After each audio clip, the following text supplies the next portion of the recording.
पुण्यात्माओं, त्रेता युग में,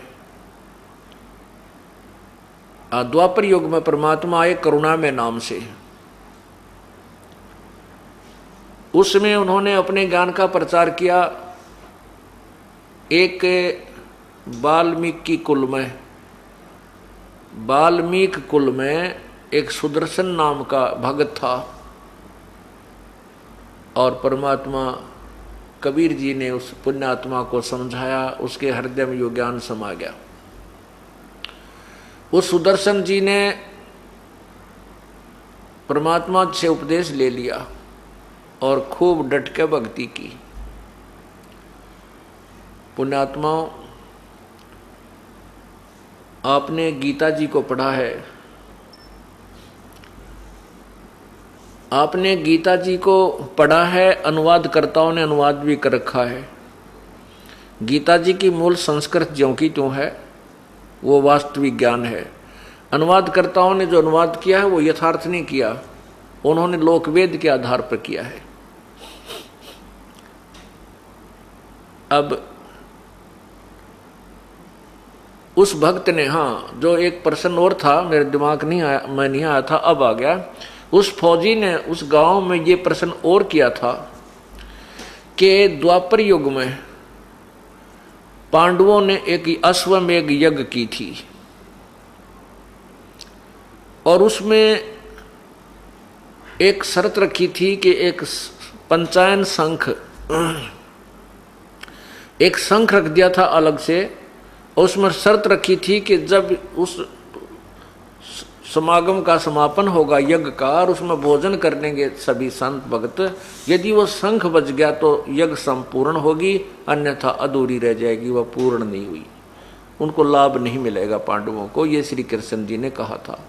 तो मेरे से कहा कि महाराज जी, मैं इस बात से चक्कर काट रहा हूँ और किसी के पास ये मेरे को उत्तर नहीं मिला इसका, कि उसमें लिखा है कि महाभारत में लिखा है कि श्री कृष्ण ने भी भोजन खा लिया, सभी वशिष्ठ मुनि जैसी तोब वहाँ बैठी थी उनने भी भोजन खा लिया, 9 नाथ 84 सिद्ध बैठे थे उनने भी भोजन खा लिया, श्री कृष्ण जी ने भी भोजन खा लिया, दुर्वासा जैसी तोब ने भी भोजन खा लिया, पर शंख नहीं बजा।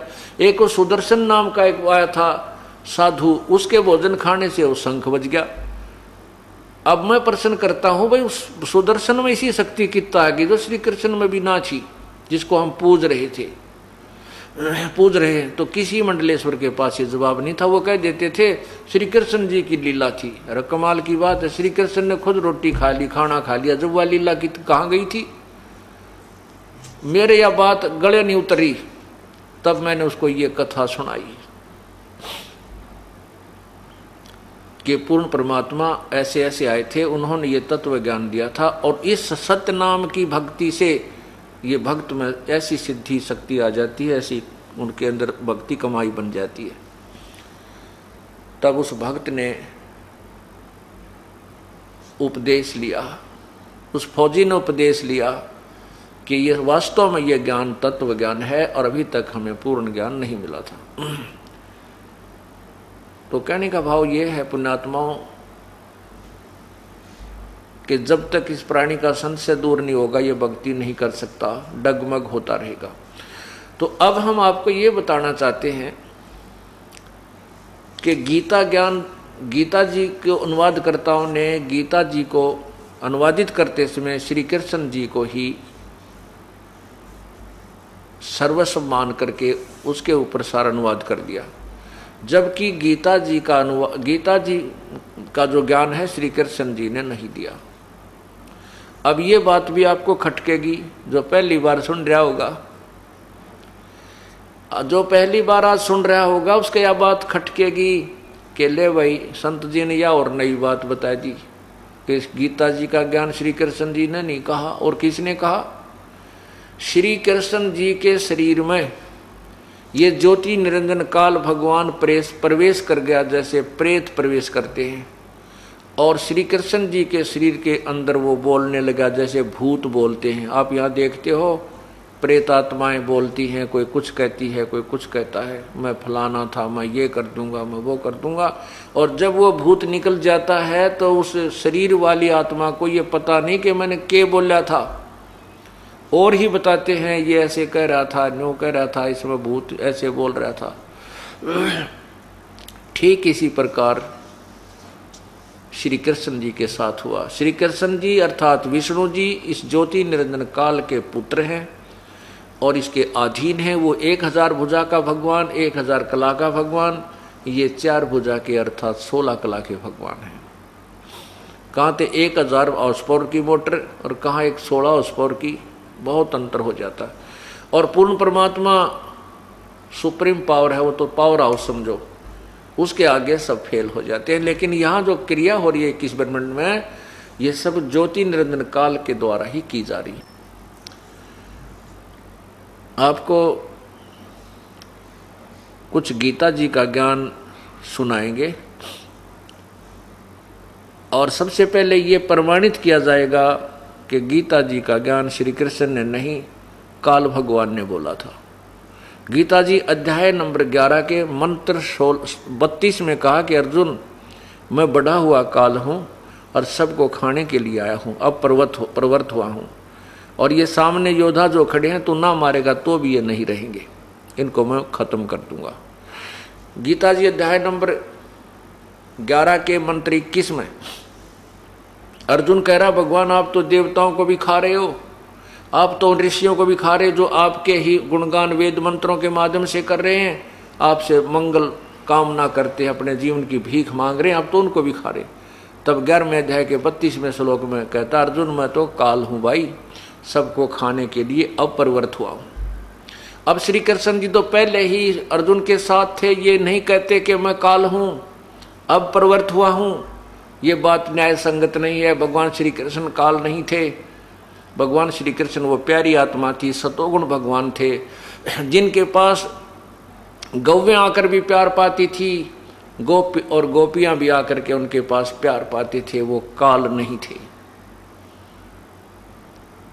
वो बहुत ही नम्र आत्मा थे। लेकिन गीता जी का ज्ञान देते समय वो काल भगवान श्री कृष्ण के शरीर में प्रवेश कर गया। अब आपको बताते हैं कि गीता जी का ज्ञान श्री कृष्ण जी ने नहीं कहा, इसके 2-4 प्रमाण आपको देते हैं। जिस समय कौरवों ने पांडवों को आधा राज्य देने से मना कर दिया, भगवान श्री कृष्ण जी उनके झगड़े को निपटाने के लिए 3 बार शांति दूत बनकर गए।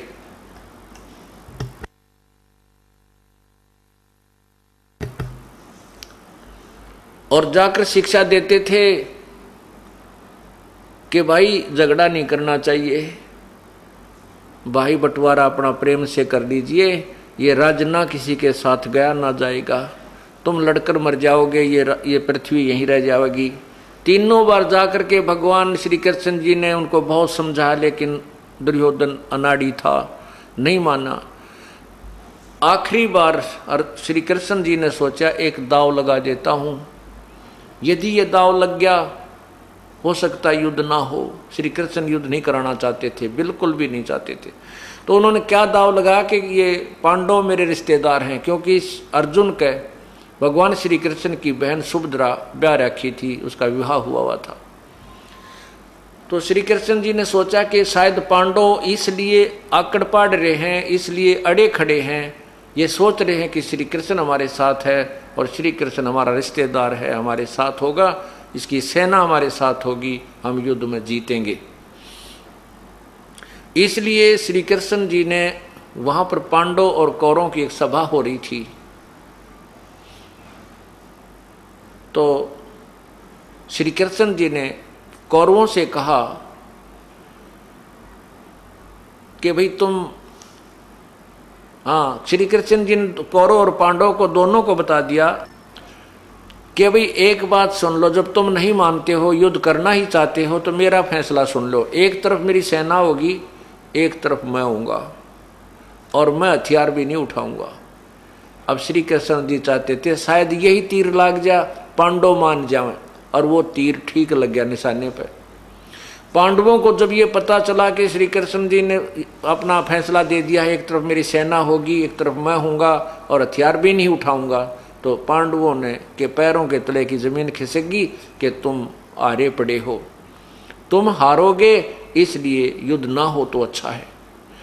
इस कारण से श्री कृष्ण जी से कहा कि हे भगवान, हम युद्ध नहीं करना चाहते और आप भी हमें यही सलाह दे रहे हो, तो इसलिए आप कृपा हमें 5 गांव दिलवा दो, हमारी इज्जत भी रह जाएगी और हम अपना गुजारा कर लेंगे। श्री कृष्ण जी ने समझ लिया कि अब बात बन गई, कहने लगे भाई ठीक है, ये तो फैसला हो गया बस। अब कौरवों की सभा में जाकर के श्री कृष्ण जी ने कहा कि भाई दुर्योधन, बात बन गई, आप पांडवों को 5 गांव दे दो। उन्होंने कह दिया कि मैं 5 गांव दिला दो, हम पूरा राज्य नहीं चाहते। अब दुर्योधन ने सोचा भाई क्यों, पांडव तो डर गए, अब इनको कत्तिये खत्म कर दे, यहाँ से भाग जाए कि तब मांग कर खाओ, मजदूरी कर लेंगे। दुर्योधन नहीं माना, कहने लगे पांडवों के लिए तो सुई की नोक के समान भी जमीन नहीं है, यदि उनमें ताकत है तो युद्ध करके प्राप्त कर सकते हैं। उस समय श्री कृष्ण जी को भी गुस्सा आ गया। श्री कृष्ण जी ने कहा अरे दुर्योधन, तू इंसान नहीं शैतान है, कहाँ आधा राज्य, कहाँ 5 गांव, अरे शैतान मान जा तू, मत ये नाश करावे। अब इस बात से दुर्योधन नाराज हो गया और अपने योद्धाओं से कहा, सैनिकों से, कि पकड़ लो श्री कृष्ण जी को और डाल दो कैद में। अब जो ही योद्धा लोग उठे तो श्री कृष्ण जी ने अपना विराट रूप दिखाया। उसकी चमक के अंदर सभी सैनिक घबरा गए, उनकी आंखें चुंदी आ गई, कोई सोफा के नीचे बढ़ गया, कोई कितना टक्कर मारे, श्री कृष्ण जी बाहर निकल गए। ये पॉइंट याद रखना पुण्यात्माओं कि यहां विराट रूप श्री कृष्ण जी ने दिखाया। गीता जी अध्याय नंबर 11 के मंत्र 47 में कहा कि अर्जुन, ये मेरा विराट रूप है, 1000 भुजा दिखाई, तेजों में शरीर लपट निकल रही है, जीभ निकाल रखी है, खा रही। कहता है कि ये मेरा विराट रूप है। इस आदि से पहले इस रूप को ना किसी ने देखा और ना ही कोई आगे देख सकता। इस मेरे वास्तविक रूप को, जो विराट रूप मैंने तुझे दिखाया है, मतलब युद्ध के दौरान जो दिखाया था, काल ने दिखाया था, श्री कृष्ण जी ने नहीं दिखाया था। यदि वहां श्री कृष्ण जी ने विराट रूप दिखाया होता तो ये नहीं कहते कि इससे पहले तूने कभी नहीं देखा, ना किसी ने और देखा, ना कोई आगे देख सकता। देखिएगा गीता जी अध्याय नंबर 11 और मंत्र नंबर 47 और 48।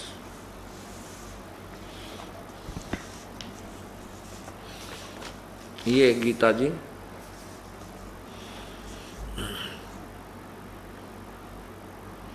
श्रीमद् भगवत गीता, गीता प्रेस गोरखपुर से प्रकाशित है। नीचे देखिएगा, जयदयाल गोविंद का इसके अनुवाद करता है। इसमें क्या लिखा है, ये 11वां मंत्र है। इधर देखिए 11वां अध्याय है, ये 47वां मंत्र यानी श्लोक।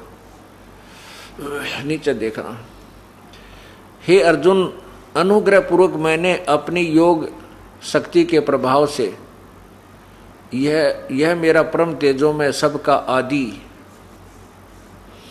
सीमा रहित विराट रूप तुझको दिखलाया है, जिसे तेरे अतिरिक्त दूसरे किसी ने पहले नहीं देखा था। अब क्या सिद्ध हुआ इससे कि गीता श्री कृष्ण जी ने नहीं बोला, गीता जी का ज्ञान श्री कृष्ण जी ने नहीं बोला।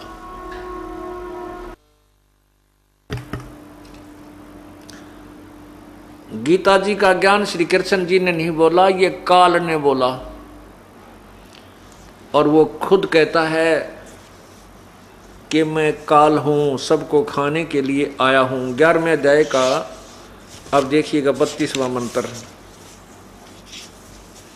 यही गीता जी और ये अध्याय नंबर 11। और यहां नीचे देखिए 32 मंत्र।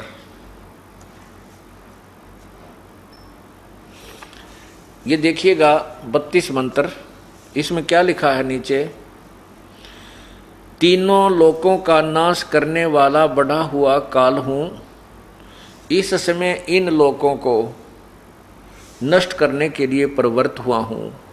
जो प्रतिपक्षियों की सेना में सचित योद्धा लोग हैं,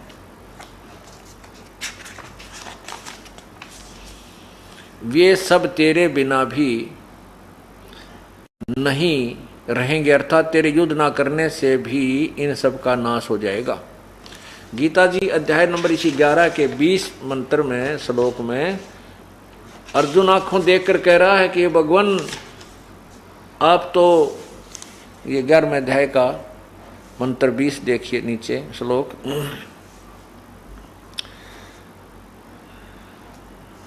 11वें अध्याय का मंत्र 21 देखिए, ये 21 मंत्र है, यहाँ देखिएगा। वे ही देवताओं के समूह आप में प्रवेश करते हैं, कुछ भयभीत होकर हाथ जोड़कर आपके नाम और गुणों का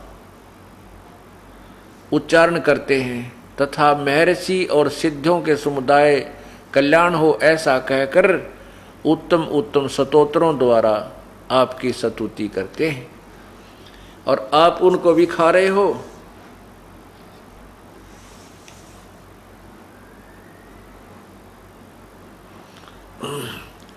अब एक प्रश्न, इसमें एक और प्रमाण है गीता जी में कि श्री विष्णु भगवान चतुर्भुज हैं, वो 4 भुजा वाले हैं, 1000 भुजा नहीं है श्री कृष्ण विष्णु भगवान की, तो श्री कृष्ण 1000 भुजा नहीं दिखा सकता।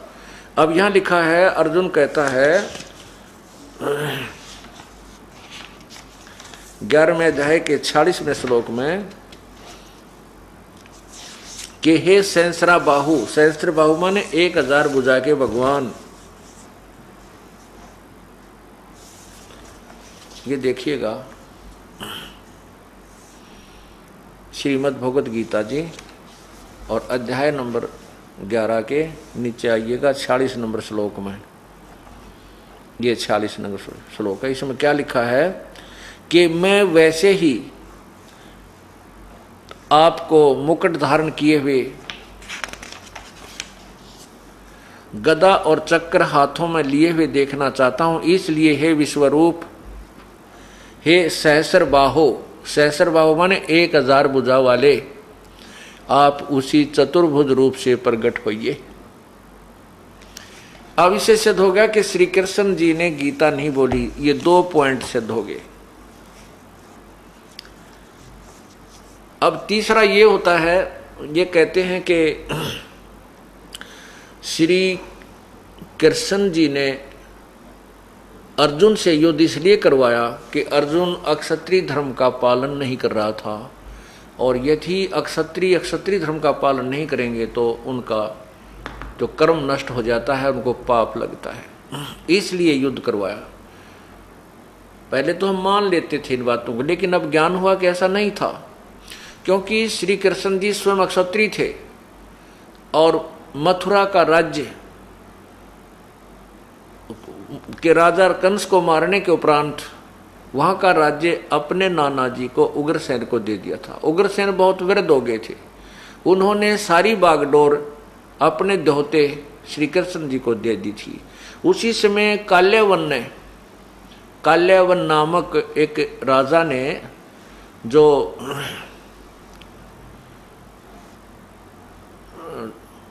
कंस का ससुर था, काल्यावन ने मथुरा पर चढ़ाई कर दी श्री कृष्ण को मारने के लिए और प्रतिशोध लेने के लिए। 18 करोड़ सेना लेकर के काल्यावन मथुरा पर धावा बोल देता है। श्री कृष्ण जी ने सोचा कि भी बहुत ज़्यादा सेना है और हमारे सभी सैनिक मर जाएंगे, बहुत दुनिया खप जाएगी। अपने क्षत्रिय धर्म को भूलकर श्री कृष्ण जी ने युद्ध को छोड़कर भागना स्वीकार कर लिया। युद्ध के इतने युद्ध अप्रिय समझो, भगवान श्री कृष्ण युद्ध प्रिय नहीं थे। उन्होंने क्षत्रिय धर्म का भी पालन नहीं किया, स्वयं भी नहीं किया, और वो भाग लिए अपने मैदान को छोड़कर। काल्यवन भी उनके पीछे पीछे भाग लिया, क्योंकि राजा से राजा युद्ध करता था, मंत्री से मंत्री, महामंत्री से महामंत्री, सैनिक से सैनिक, ये नियम था पहले। तो राजा के साथ राजा युद्ध करता है, तो श्री कृष्ण के भाग लेने से काल्यवन भी उसके पीछे पीछे दौड़ दिया। श्री कृष्ण जी को मालूम था, कुछ दिन पहले नारद जी ने बता दिया था कि एक गुफा है भगवान यहाँ पर, उसमें एक मुचकंद नाम का एक राजा सोया पड़ा है, उसके अंदर एक ऐसी शक्ति है कि वो 6 महीने जागता है, 6 महीने सोता है। उसने ऐसी सिद्धि प्राप्त कर रखी है कि 6 महीने जब जागता है तो राजाओं से युद्ध करता रहता है, 6 महीने सोता है तो उसको सोते समय बीच में कोई उठा दे तो उसको उसकी आंखों से लपट ऐसे वो तीर निकलते हैं, अग्निबाण छूटते हैं कि वो सामने वाला मर जाता है। इस बात का श्री कृष्ण जी को ज्ञान हो गया। इसी दृष्टिकोण से भी क्यों ना मैं इस मुचकंद को काल्यवन को मुचकंद से मरवा दूं। श्री कृष्ण जी आगे आगे भाग रहे हैं, काल्यवन पीछे पीछे। श्री कृष्ण जी उसी गुफा में प्रवेश कर गए जिसमें वो काल्यवन ना वो मुचकंद सोया पड़ा था। मुचकंद के ऊपर अपना वो पीताम्बर जो कपड़ा एक एक्स्ट्रा चादर सी साथ में लिए हुए होते थे, श्री कृष्ण जी ने ले रखी थी, वो उस सोए हुए मुचकंद के ऊपर डाल दी। अब बाहर से जब काल्यवन गुफा में प्रवेश कर गया तो उसने देखा कि वही कपड़ा ओढ़ के और यह सो गया है, शायद श्री कृष्ण जी यहाँ छुप गया है। और कृष्ण जी आगे चले गए गुफा में। काल्यवन ने मुचकंद को श्री कृष्ण मानकर उसकी टांग पकड़ के घुमा दी कि खड़ा हो कायर, क्यों छुप गया यहाँ आके। मुचकंद की निंद्रा भंग होगी, आंखों से अग्निबाण छूटे, काल्यवन मर गया। कहने का भाव ये है कि इससे ये भी प्रमाणित हो गया कि श्री कृष्ण जी दूसरे को सलाह कैसे दे सकते क्षत्रिय धर्म की, जब स्वयं क्षत्रिय धर्म को त्याग कर वो रण छोड़कर भाग दिए, जिस कारण से उनको रणछोड़ भगवान कहा जाने लगा। रणछोड़ भगवान की जय, सुनी होगी आपने खूब। ये भी नहीं मालूम ये भगवान की इज्जत कर रहे हैं कि बेइज्जती। रणछोड़ का अर्थ तो कायर होता है, और फिर जय बोलते हैं, बोलो रणछोड़ भगवान की जय। तो कहने का भाव हमने अपना जो निष्कर्ष है वो मध्य नजर रखना है। इससे भी सिद्ध हो गया कि श्री कृष्ण जी ने युद्ध करने की सलाह अर्जुन को युद्ध के मैदान में कतई नहीं दी। अब तीसरा प्रमाण आपको देते हैं, गीता जी का ज्ञान श्री कृष्ण जी ने नहीं कहा, कतई कलम तोड़ आपको बताते हैं। महाभारत का युद्ध हो गया, पांडव जीत गए, कौरव हार गए। युधिष्ठिर जी को राज्य गद्दी प्राप्त हो गई। श्री कृष्ण जी ने कहा भी मेरा काम हो गया, आपका काम हो गया है, मैं द्वारका जाना चाहता हूं, मुझे इजाजत दो। अब श्री कृष्ण जी पांडवों के गुरु थे, धार्मिक गुरु थे। उन्होंने कहा कि भगवान आप जा रहे हो और हमें एक सत्संग सुनाकर जाना, ताकि हम आपके विचारों के आधार पर चलकर आप राज्य को भी करें, अपना कल्याण भी करें, कहीं हम विचलित ना हो जाएं। श्री कृष्ण जी ने समय, स्थान और तिथि निर्धारित कर दी। उसी निश्चित तिथि को शाम के समय श्रोतागण आकर के सत्संग स्थल पर विराजमान हो रहे हैं। सत्संग स्थल के आसपास श्री कृष्ण और अर्जुन घूम रहे हैं, टहल रहे हैं। अर्जुन ने कहा कि भगवान आज सत्संग के अंदर वो गीता जी का ज्ञान सुनाना जो आपने युद्ध के दौरान मुझे सुनाया था, मैं युद्ध के कारण याद नहीं रख सका। श्री कृष्ण जी ने अर्जुन से कहा कि ए नालायक, तूने उस युद्ध उस ऐसे निर्मल ज्ञान को याद क्यों नहीं रखा? तेरी बुद्धि मुझे अच्छी नहीं लगती। और स्वयं कहते हैं श्री कृष्ण जी कि मुझे अब याद नहीं मैंने क्या कहा था, मैं ज्यों का त्यों नहीं बता सकता। तो इससे क्या सिद्ध हुआ पुण्यात्माओं कि श्री कृष्ण जी ने गीता का ज्ञान नहीं बोला। कति क्लियर हो गया, ये तो कंसेप्ट ही क्लियर हो जाएगा। ये भी आपको दिखाता हूं महाभारत के अंदर। उसमें क्या कहा है कि देखो मैं सत्संग कर रहा हूं और आज पहली बार कोई सत्संग ने 5 दिन सुनेगा, उसका ज्यादा से ज्यादा 40% सत्संग याद रह सकता है, 60% उसको याद नहीं रहेगा। और फिर 10 दिन के बाद वो मुझे कहे कि जी आप वही सत्संग सुनाना जो आपने कबीर साहब के प्रगट दिवस पर सुनाया था 5 दिन वाला। और मैं कहूँ उस श्रोता को जिसने पहली बार सुना था उसको कहूँ तेरी बुद्धि अच्छी नहीं है, नालायक, तूने याद क्यों ना रखा सारा सत्संग। और मैं कहूँ कि मुझे तब याद नहीं मैंने क्या कहा था, मैं जो कहा तू नहीं बता सकता। इसे सिद्ध है कि मैं नहीं बोल रहा था, उसमें मेरे अंदर कोई और आत्मा बोल रही थी जिससे मुझे याद नहीं।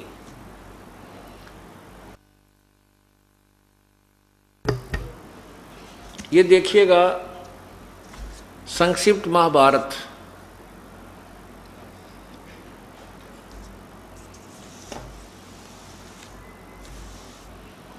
संक्षिप्त महाभारत द्वितीय खंड। ये कहाँ से प्रकाशित है? गीता प्रेस गोरखपुर से। अंदर से भी देखिएगा।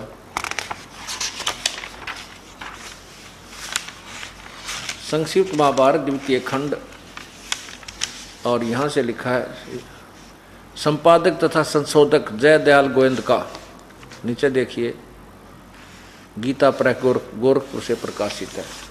इसके पृष्ठ नंबर 667 पर यहाँ देखिए, विषय है अर्जुन का श्री कृष्ण से गीता का विषय पूछना और श्री कृष्ण का अर्जुन से सिद्ध महर्षि और कश्यप का संवाद। यहाँ देखना नीचे, जन्मे जी ने पूछने के बाद अब क्या बता है? वैश्पायन जी ने कहा राजन श्री कृष्ण के सहित। हाँ, यह क्या पूछा है कि जन्मे जी ने पूछा ब्राह्मण, शत्रुओं का नाश हो जाने के बाद जब महात्मा श्री कृष्ण और अर्जुन सभा में बैठकर वार्तालाप कर रहे थे उस समय उनमें क्या क्या बातचीत हुई? वैश्पायन जी ने कहा राजन श्री कृष्ण के सहित अर्जुन ने जब अपने राज्य पर पूरा अधिकार प्राप्त कर लिया तो वे दिव्य सभा भवन में आनंद के साथ रहने लगे। एक दिन स्वजनों से घिरे हुए वे दोनों मित्र स्वेच्छा से घूमते घूमते सभा मंडप के ऐसे भाग में पहुंचे जो स्वर्ग के समान सुंदर था। पांडुनंदन अर्जुन श्री कृष्ण के साथ रहकर बहुत प्रसन्न थे। उन्होंने एक बार उस रमणीय सभा की ओर दृष्टि डालकर भगवान से यह वचन कहा, देवकी नंदन, जब युद्ध का समय उपस्थित था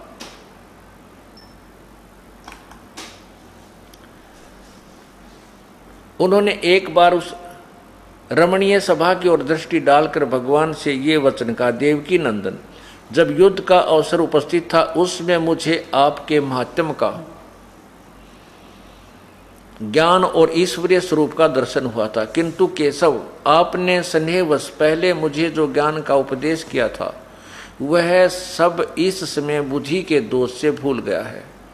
उन विषयों को सुनने के लिए बारंबार मेरे मन में उत्कंठा होती है। इधर आप जल्दी ही द्वारका जाने वाले हैं, अतः पुनः वह सब विषय मुझे सुना दीजिए। वैशंपायन जी कहते हैं, अर्जुन के ऐसा कहने पर अर्जुन ने कहा कि जो युद्ध के समय जो गीता का ज्ञान दिया था वो मुझे फिर सुना दिए।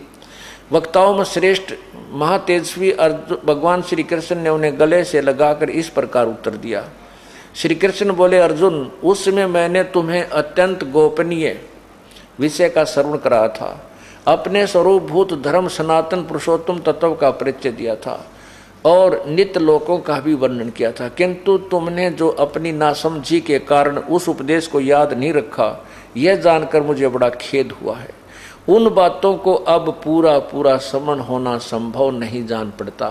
पांडुनंदन, निश्चय ही तुम बड़े श्रद्धाहीन हो, तुम्हारी बुद्धि अच्छी नहीं जान पड़ती। अब मेरे लिए उस उपदेश को ज्यों का त्यों दोहरा देना कठिन है। ओए होए, क्योंकि उस समय योग युक्त होकर मैंने परमात्म तत्व का वर्णन किया था। अब पुण्यात्माओं ये देखिएगा कि श्री कृष्ण जी कह रहे हैं कि वो जो गीता का ज्ञान मैंने तुझे सुना था अब ज्यों का त्यों मैं नहीं बता सकता, अब मुझे तो योग युक्त होना पड़ेगा। और कहते तूने याद क्यों नहीं रखा, तू ना समझ है, तेरी बुद्धि ठीक नहीं, तू बुद्धिहीन है। इससे सिद्ध है कि श्री कृष्ण को कुछ भी नहीं पता था कि गीता जी का ज्ञान उसने किस में क्या बोला था। ये एक और प्रमाण आपको देते हैं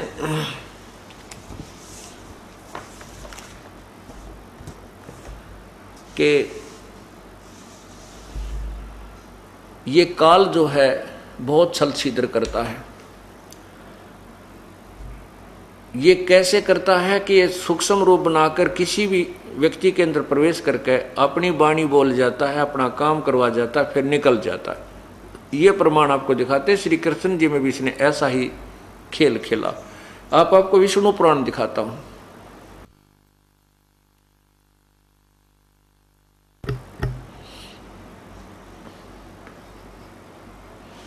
ये देखिएगा श्री विष्णु पुराण, श्री विष्णु पुराण नीचे देखिएगा, गीता प्रेस गोरखपुर से प्रकाशित है। इसके अनुवादकर्ता कौन है? ये है श्री मुनीलाल गुप्त, अनुवादक, और गीता प्रेस गोरखपुर से प्रकाशित है। इसके चतुर्थ अंश में, ये चतुर्थ अंश है, प्रश्न नंबर 243, इधर आइए, ये 242, अध्याय 3 है, चतुर्थ अंश का अध्याय 3 है, 242 पर नीचे आइएगा।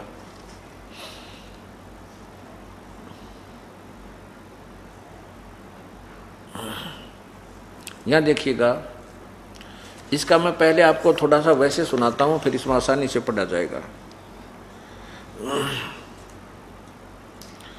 इसमें लिखा कहा है कि एक बार गंधर्व के पराक्रम से अपमानित उन नागेश्वरों द्वारा स्तुति करने पर नागों की और गंधर्व का झगड़ा हो गया, और गंधर्व ने नागों को अपमानित कर दिया। तो नाग देवता इकट्ठे होकर श्री विष्णु जी के पास गए, स्तुति की। विष्णु जी प्रकट हुए, फिर उनसे प्रार्थना की कि आप हमारी सहयोग दीजिए हमारा, कि हम इन गंधर्वों को जीत सकें। तो वो कौन प्रकट हुआ विष्णु रूप में? वो काल प्रकट हुआ, ज्योति निरंजन प्रकट हुआ, ब्रह्म प्रकट हुआ। उसने कहा कि तुम योनासव के पुत्र मानधाता का जो पुरुकुत्स नामक पुत्र है, पुरुकुतस, उसमें प्रविष्ट होकर मैं उन संपूर्ण दुष्ट गंधर्वों का नाश कर दूंगा। अब आपको दिखाता हूं कथा। मैंने सिर्फ ये थोड़ा सा दिखाना चाहूंगा,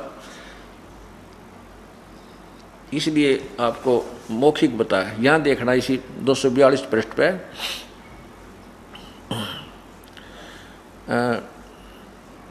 गंधर्व के पराक्रम से अपमानित उन नागेश्वरों द्वारा स्तुति किए जाने पर उसके श्रवण करने से जिनकी विकसित कमल सदृश आंखें खुल गई हैं, निंद्रा के अंत में जगे हुए उन जलाशयी भगवान सर्व देवेश्वर को प्रणाम कर उन नागगणों ने कहा, भगवान उन गंधर्व से उत्पन्न हुए हमारा भय किस प्रकार शांत हो। तब आदि अनंत रहित भगवान पुरुषोत्तम ने कहा, योनासव के पुत्र मानधाता का जो यह पुरुकुतस नामक पुत्र है, उसमें प्रविष्ट होकर मैं उन संपूर्ण दुष्ट गंधर्वों का नाश कर दूंगा।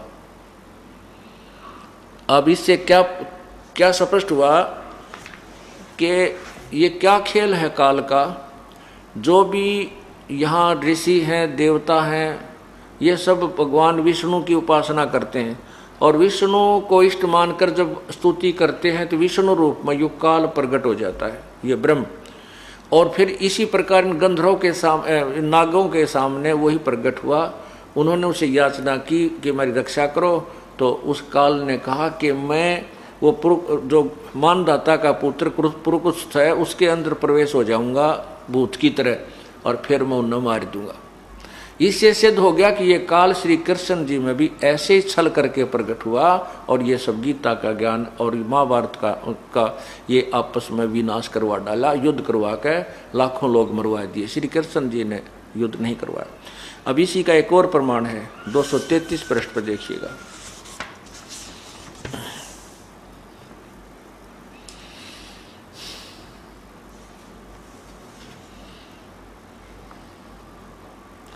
एक बार देवताओं का और राक्षसों का युद्ध हो गया। देवता हार गए। देवताओं ने जाकर समुद्र के किनारे स्तुति करी। विष्णु जी प्रकट हो गए। विष्णु जी से कहा कि आप हमारी सहायता करो, हमारे मदद करो, हम देवताओं राक्षसों पर विजय पावा। तब क्योंकि विष्णु प्रकट कौन हुआ? वो काल प्रकट हुआ, ब्रह्म प्रकट हुआ। उसने कहा कि तुम जाओ और